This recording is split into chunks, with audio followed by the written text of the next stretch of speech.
cel mai important, dacă vrei să prinzi pește bun, trebuie să schimbi locul totdeauna.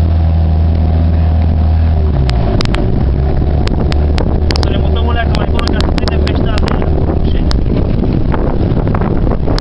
De aia mari? De aia care... Să arăt eu un loc acum unde se prinde pește. Care l-am scăpat pe ăla, de la vrei să vezi? Aici, nu?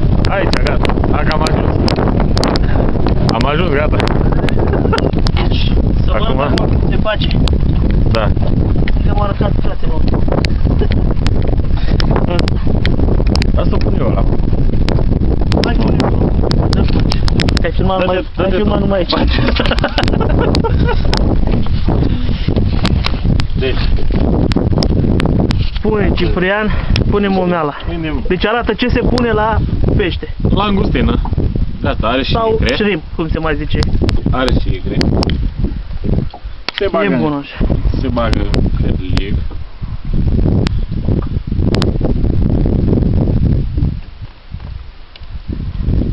Și cam așa, e foarte bine. Dar nu e bine locul. Nu, aici este bine, mă, aici e bine.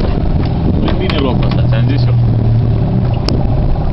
Gata, lasă așa. Locul unde l-am scăpat pe ăla mergem. Deci, undeva acolo.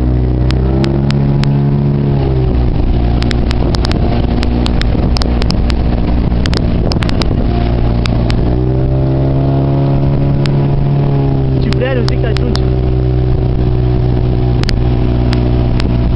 Gata, mă. Gata, Ăsta e locul perfect. Locul perfect. Trebuia. Da. Aici e perfect. Mă dăm drumul. Ușurel. Cea mai bună sculă de pescuit, asta. Asta. Nylon. Cu asta. Așa. Și acum deja poți să trag. Poți să-l lași așa, să duce el la fund. Deja el poate să tragă acum. Poate să înceapă, dacă vrea. Îl anunț. Digi mare. Oricum, să meargă treaba bine. Sau încă o dată. Să cinstește lumea cu așa ceva. Văd că numai tu te cinstești, până acum numai tu te cinstești. Bun. Și apoi se stinge cu așa ceva.